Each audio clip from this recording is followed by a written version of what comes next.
Alabama set to take on Wisconsin this Saturday, and look for Kadyn Proctor to return. Yeah, good news for the Crimson Tide. We're going to talk about the injury updates heading into this matchup with the Badgers and more as the Crimson Tide and Wisconsin play for only the second time at a home site and the third time in program history. It's going to be a lot of fun.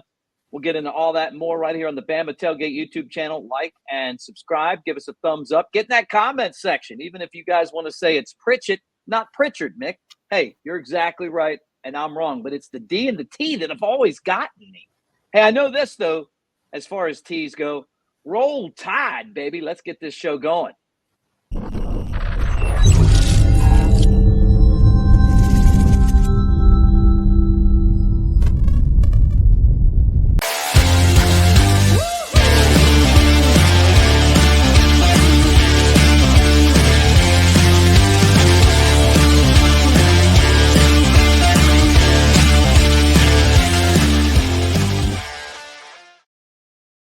Batten down the hatches. We got a hurricane in the south, and we also have a hurricane or an avalanche or whatever you want to call it heading up to Madison when Alabama plays Wisconsin.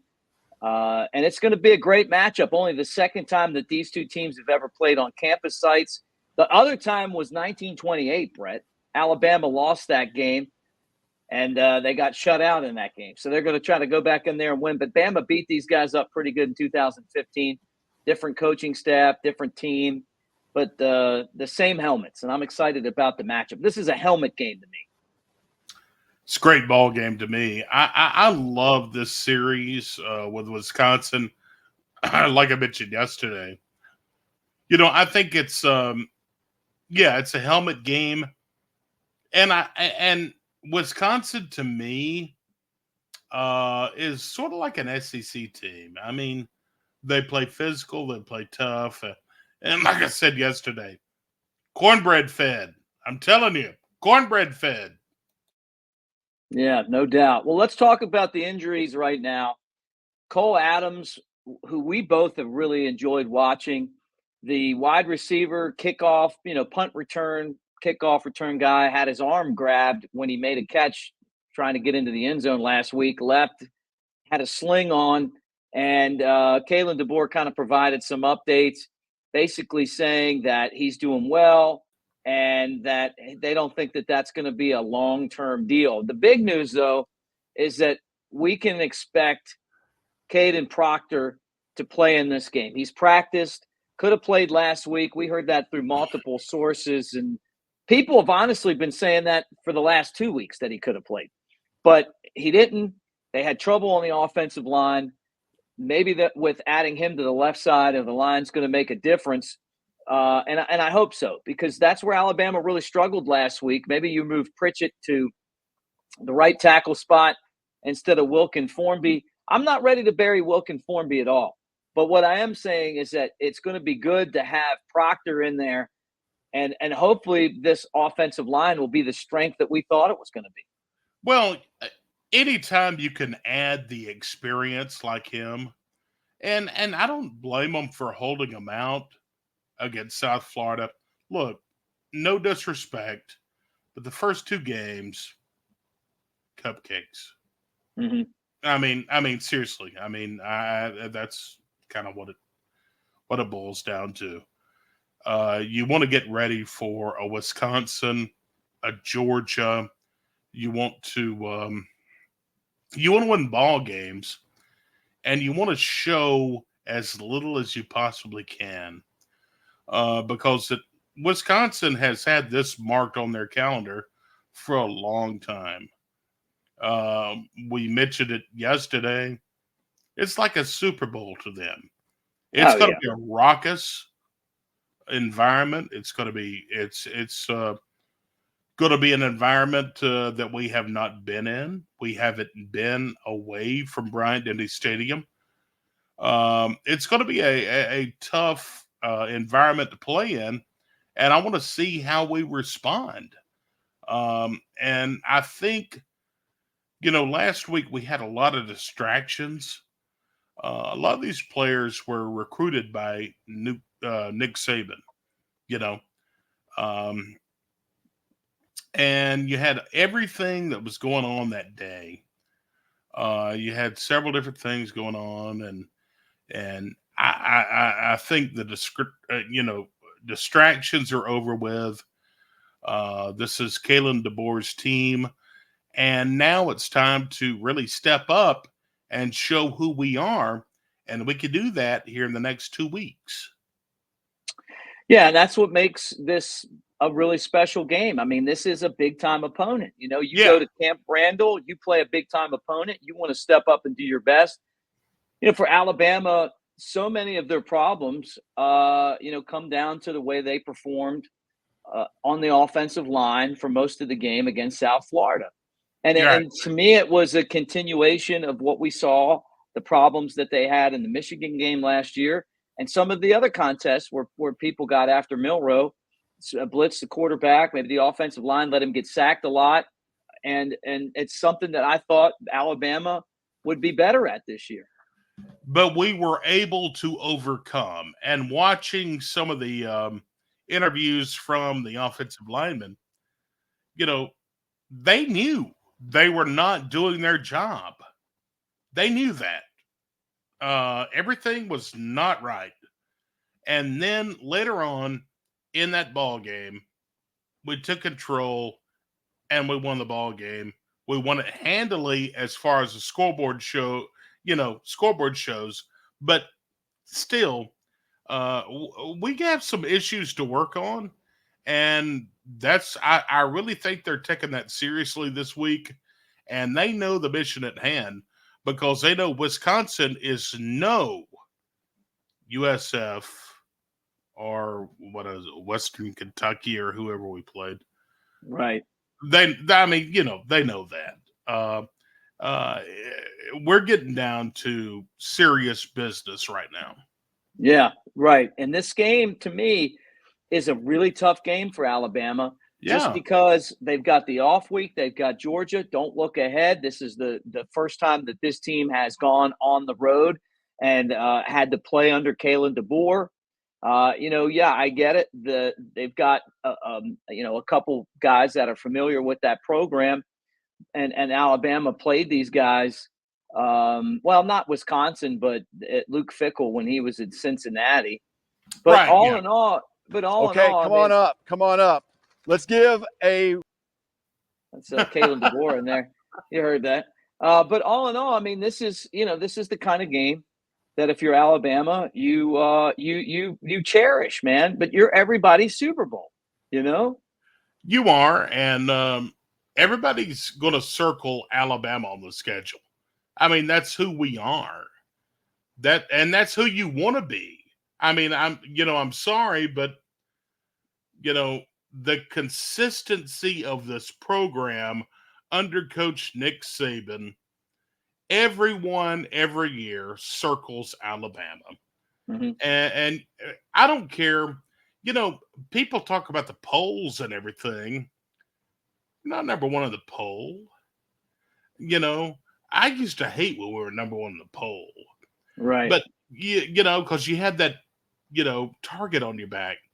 But it's still every year when you see Alabama coming to town or you're going to play Alabama, they circle that. It's like, because this is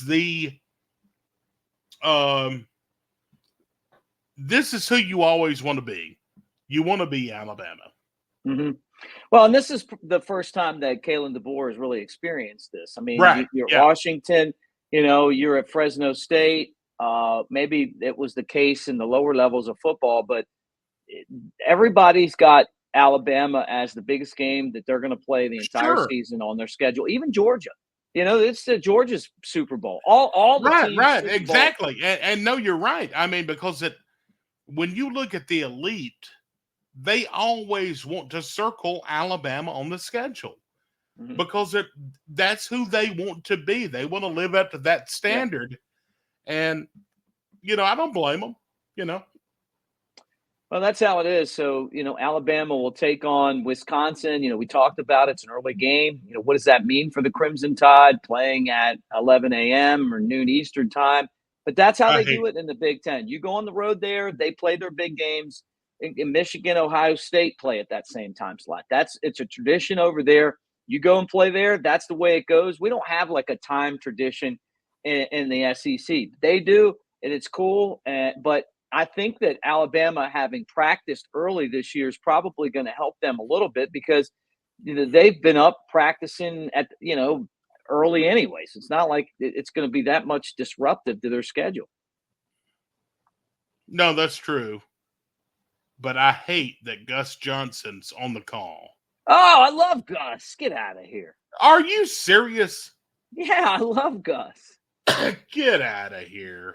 Man, I love him. He gets into the games, man. He's fun. Oh, yeah, he gets into the games, but not on our side, and you'll see that on Saturday.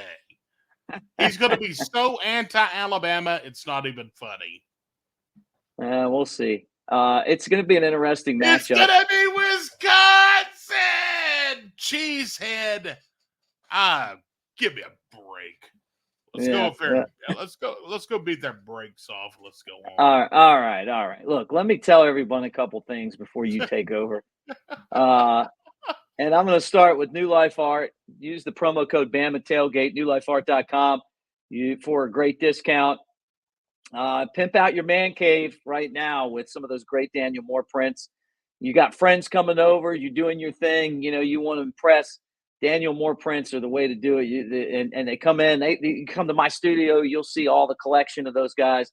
And I love them all. And I remember the first one I got was one of the first games I went to when I got the Sean Alexander print from the Swamp, that game that Alabama beat Steve Spurrier. That was a special one. And then Saban came, and we have a bunch of them because he wins so many big games. But, pretty cool.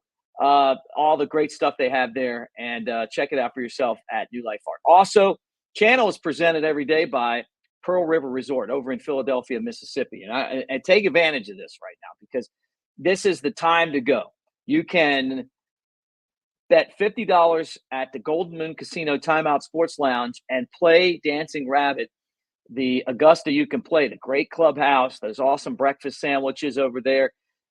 Which if you like biscuits, they're not quite as good as my grandmother's, but I'll tell you what, they're on the same par. Check it out. But on top of that, you got table games and slots at Silver Star and Golden Moon Casino and the water park, Geyser Falls, all that at Pearl River Resort. We can't tell you how much we appreciate them for making this channel happen. So with all of that said, when I come back out of this timeout, Brett's going to take over the show and tell you what's going on today in the world.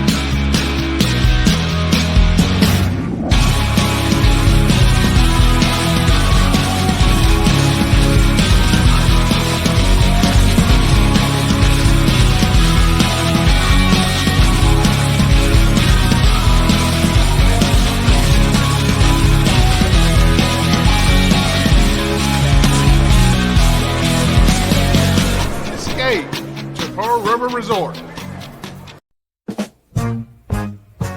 They call him Big Sexy, coming at you from the Walker County.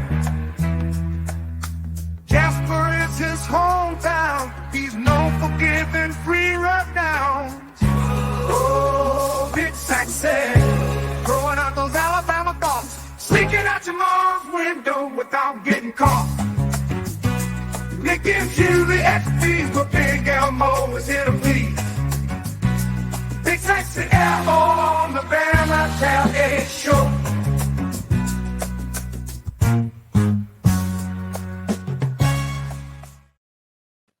Look, I had several people ask me if you and I were going to go in partnership to buy the Booby Trap in Walker County.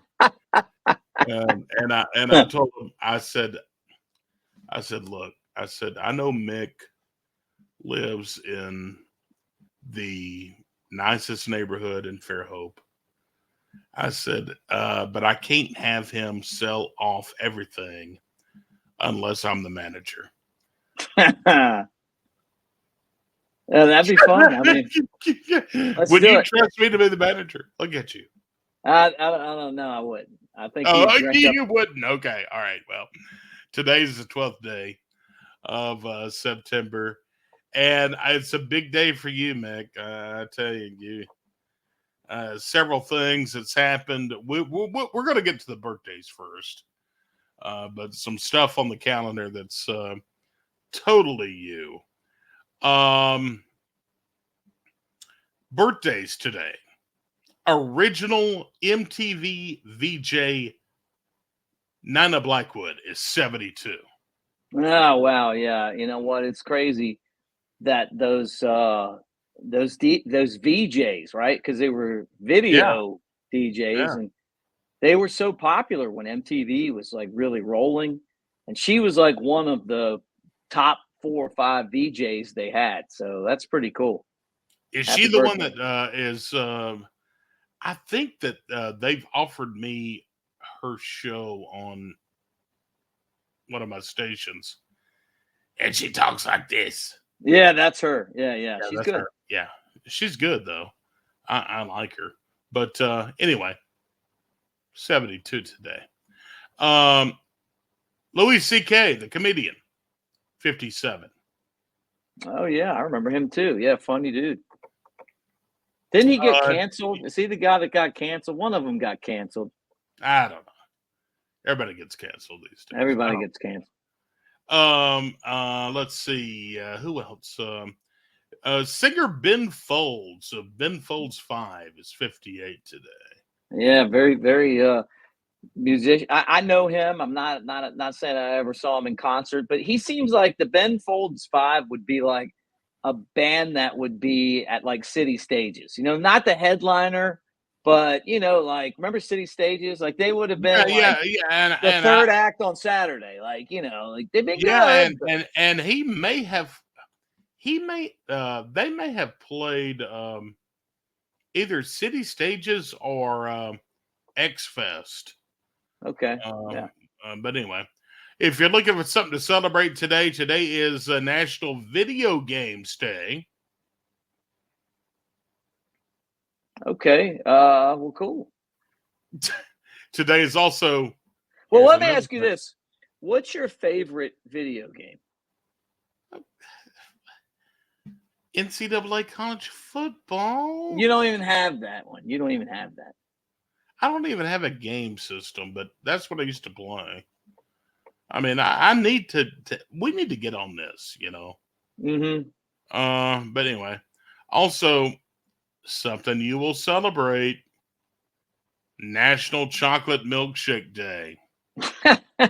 No, I won't either because I'm not a chocolate milkshake guy. Vanilla, strawberry, but not chocolate. Your milkshake brings all the boys to the yard. The timeline for today. Here we go. 1966.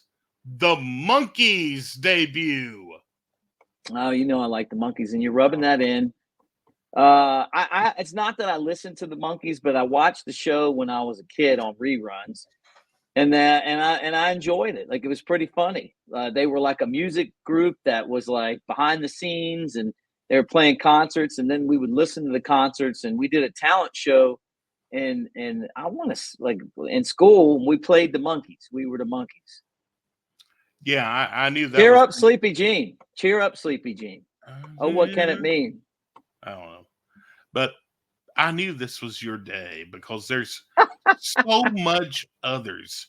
1981, Ronnie McDowell peaks at #1 with the song Older Women. Yeah, that is a good song. You remember that song? Yeah, that's a song that would have been on in my dad's like vehicles on the old country station. Older women make beautiful lovers. I know that one. Goodness. Yeah, you know that. Yeah, I know that one. That's a great one. Sad news today. Back in 2003, we lost an American icon. We lost Johnny Cash. Johnny Cash passed away this day at the age of 71 back in 2003. Saw Johnny Cash, you know this. I saw him with the Highwaymen, one of the last ever Highwaymen concerts. I love the movie and I love the voice. I wasn't an enormous Johnny Cash fan where I listened to a lot of but the Sunday Morning Sidewalk is such a great song about people that drink a lot and always kind of reminded me of my dad for some reason. But yeah, an icon though, man. I mean, just he was one of the original country outlaws. And finally, I know you're going to be proud of this too. There's so much going on today. 2008, the Hollywood Walk of Fame. The Village People finally get their star on the Hollywood Walk of Fame. I've never even told you I like the Village People. I don't think, maybe we talked about it once, but I do like the Village People. We had the record. We had the vinyl of the Village People. YMCA and, and all those other songs that they used to sing. They were like, I mean, really, man, when as gay people, they were out when it wasn't cool to be out, like back in the day. I mean, right? Like, one dude's dressed up like an Indian, one guy's a cowboy, there's a cop, and these guys were just out there doing their thing. And and then all of a sudden they started playing their music at like sporting events. So that's pretty cool. When I met you in Vegas, was that the reason why you were dressed up as a cop or an Indian? I had my butt cheeks cut out of the back of my leather pants. No, that's great. Give me a break. But no, I want to close out by two things. I want to say that our thoughts and prayers are with everybody that are, with this hurricane that's coming through, and we got some severe weather coming through today. Thoughts and prayers to them. And I also want to invite you, if you are in the area, Walker County, come hang out with Big Elmo. We got the Foothills Festival, foothillsjasper.com. We got Mark Chestnut. We've got Sammy Kershaw on Friday night. We have Better Than Ezra, Fuel, and Cowboy Mouth on Saturday night. And I'll be up on stage. I need to get some swag to throw out because I'll be introducing Fuel on Saturday night. But come see us, and anyway. But our thoughts and prayers, everybody in the line of these storms. Guys, and being that I'm down there, I feel you. If you're closer to Louisiana and Texas and Mississippi, like Brett said, man, we're all with you. And, if something happens, we'll be there just like you were when the tornado went through Tuscaloosa. But have a safe night and day, and roll tide, everybody. We will talk to you again tomorrow.